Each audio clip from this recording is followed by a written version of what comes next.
la familia vallejiana del Grupo 1, Ciclo 2 de la Sed de los Olivos. En esta ocasión les daremos una pequeña parte de la vida de nuestro gran poeta César Abraham Vallejo Mendoza.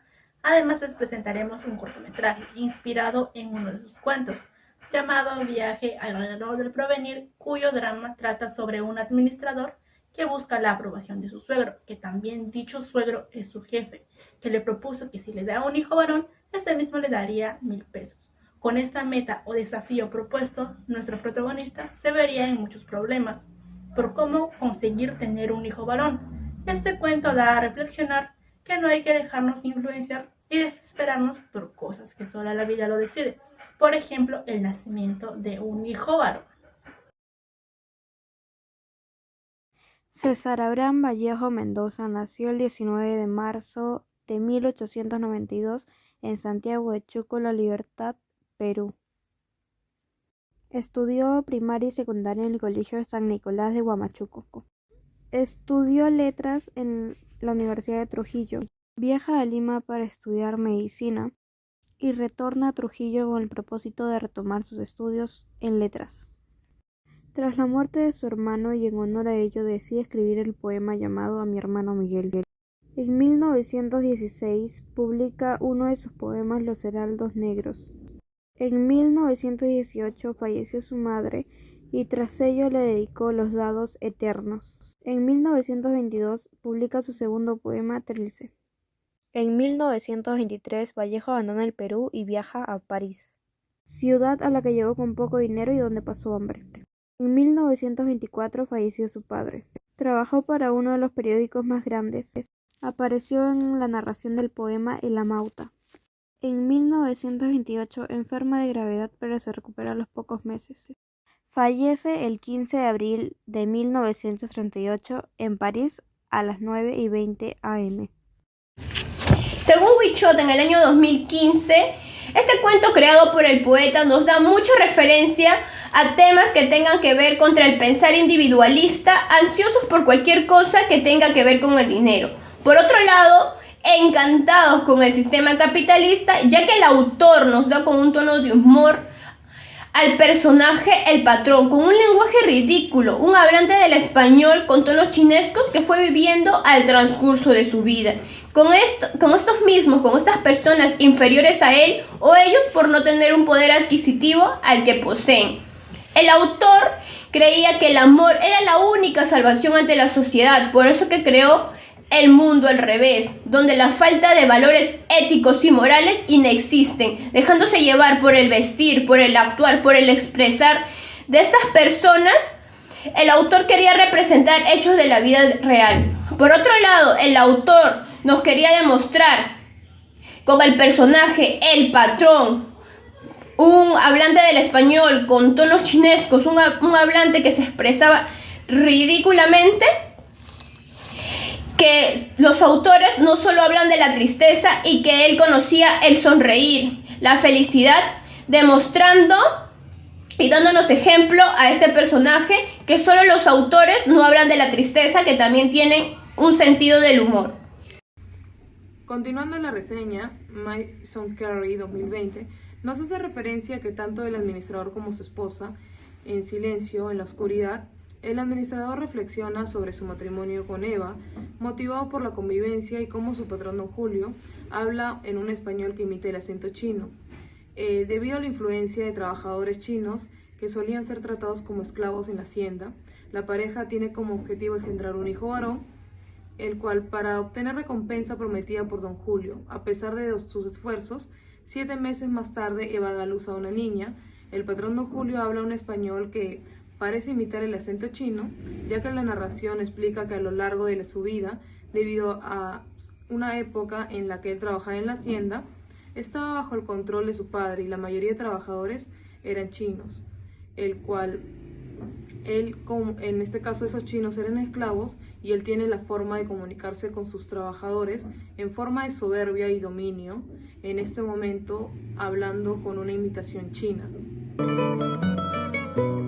En un lugar de nuestro planeta se encuentra una pareja no muy feliz que tendrá un cambio radical en su vida por una recompensa que tan solo es tener un hijo varón.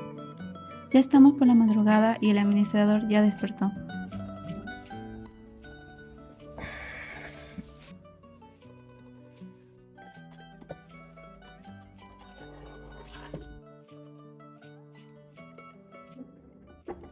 todavía son 2 de la mañana.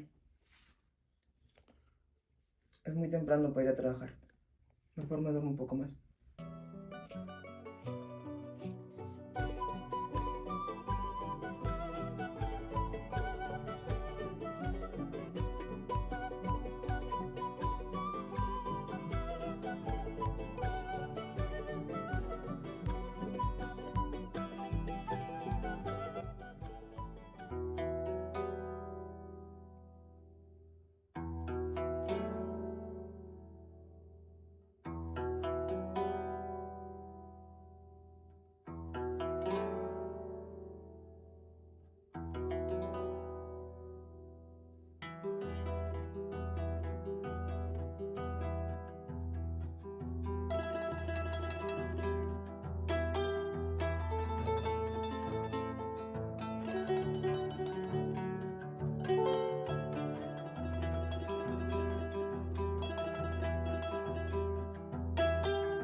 No puedo conciliar el sueño. ¿Será que mi mujer y mi niña seguirán durmiendo?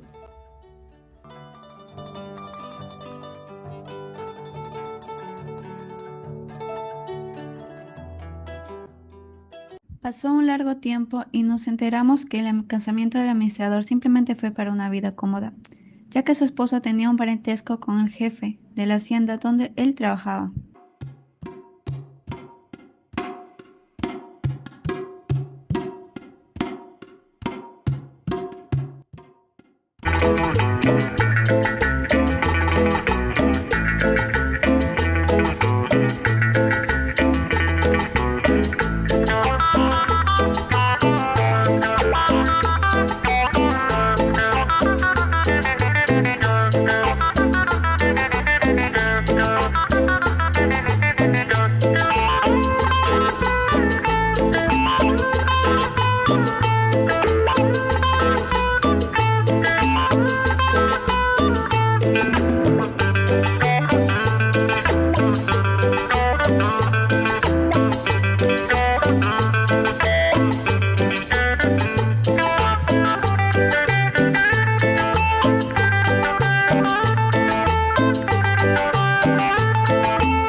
Te comento que nuestros parientes acaban de tener una hija. Oh carajo, ¿cómo puede ser posible que no puedas engendrar un hijo balón? El hablar de jefe en un tono chinesco tiene su porqué. En la niñez el jefe convivió mucho con los coolies, personas que eran abusadas, discriminadas, entre otras cosas más, y que eran chinos claramente. Por ello el porqué de su forma de hablar. Ahora continuamos. Vamos a mi despacho, quiero conversar contigo. Está bien, don Julio, te acompaño.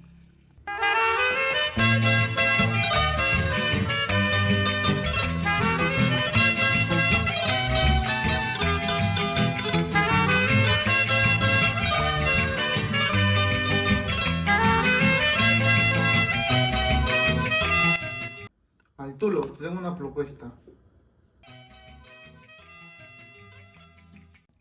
Si tú tienes un hijo balón, yo te regalo 10.000 soles. Y vuelan las golondrinas sobre el tejado de mi ciudad.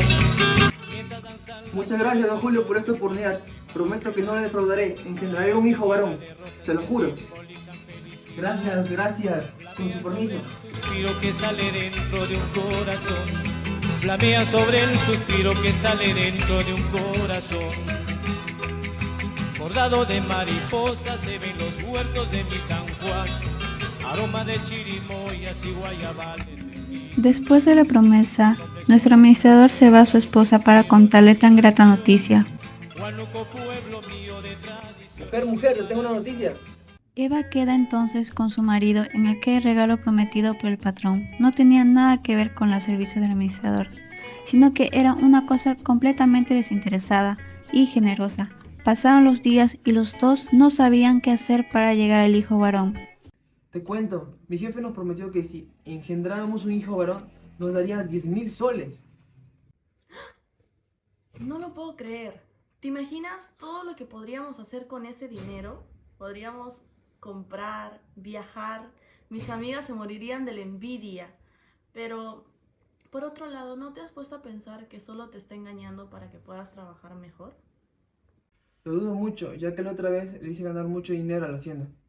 Cuéntame, ¿cómo lo hiciste? Quiero saber. Se podría decir que no le pagué a obreros por realizar trabajos en días no laborables. De tal manera, le hice ganar cientos de soles a la hacienda. Entonces solo nos queda confiar. ¿Y ahora cómo lo hacemos para tener un hijo varón? Si es cuestión de la técnica o simplemente una buena alimentación. Bueno, entonces comencemos a intentarlo desde hoy.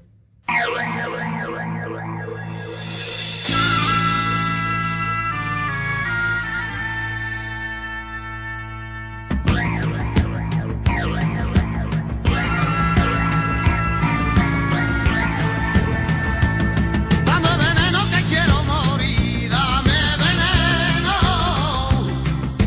Yo te prefiero la muerte que vivir contigo, dame veneno. Ay, para morir. Desde ese entonces nuestro protagonista lo intentaron y lo intentaron, fracaso tal fracaso, pero al final nuestra querida Eva queda embarazada, pasaron los 7 meses aproximadamente y nace una mujercita.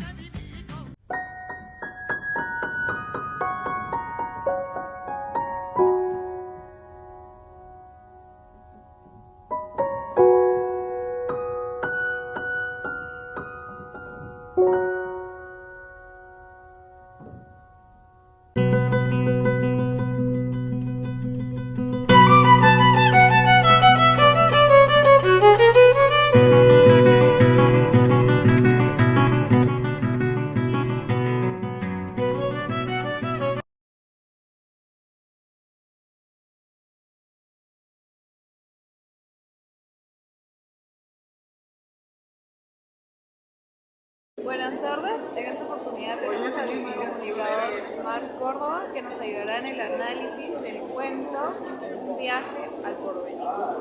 ¿Qué poseía Eva para que el administrador se casara con ella? ¿Y sucede eso en la realidad? A ver, es que esta tenía un lejano parentesco con Don Julio, el patrón de la hacienda, y bueno, el administrador hizo en efecto un buen negocio, apenas se casaron. El patrón lo había ascendido de un simple mayordomo de campo, con 60 soles de sueldo y una simple ración de comida y agua, a un administrador general de la hacienda, con 150 soles de sueldo y 3 raciones de carne y agua, ¿no? Entonces, en efecto, creo que ahí podemos resolver la pregunta. ¿Consideras que eso pasa en la actualidad? Bueno, sí, lastimosamente creo y sé que pasa en la actualidad, no solo en la sierra, sino aquí también, que las personas por una simple posición económica logran y arreglan una boda, ¿no? Y lastimosamente al parecer seguirá sucediendo. Y bueno, ¿cómo consideras el trato con los culíes de parte del patrón? Bueno, a ver, los empleados superiores podían azotar, dar palos o matar de un tiro de revólver a un culi, ¿no? Por quitar esas pajas, o sea, por mover algo del rancho, y lo cual no me parece justo, ¿no? La esclavitud ya felizmente terminó y bueno, eso era el abuso de una raza sobre otra. Ajá. Y cuéntanos, ¿cuál era la necesidad del patrón para que quisiese un nieto hombre? Exactamente un nieto hombre, como dice él en el cuento. Bueno, la necesidad primera era los 10.000 soles prometidos, ¿no? Día y noche, pero creo que Don Julio lo hace tal vez para que trabaje menos y cumpla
En este cuento, nuestro gran poeta César Vallejo nos da una crítica social y de humanidad en la cual nos da a entender que todos podemos recibir lo que merecemos haciendo las cosas bien y sin necesidad de mentir a los demás. En esta historia se nos muestra a nuestro personaje principal, el administrador, quien para obtener un mejor puesto en la hacienda y escalar en sociedad, se casa con la pariente de su jefe, la cual obviamente es una relación en la cual no hay amor y solo intereses de por medio. Con nuestro poeta nos da a entender que no es necesario realizar todo ello para poder triunfar en la vida y siempre hacer lo correcto. Bueno, hemos llegado a la parte final de este video. Muchas gracias por su atención y buen día para todos.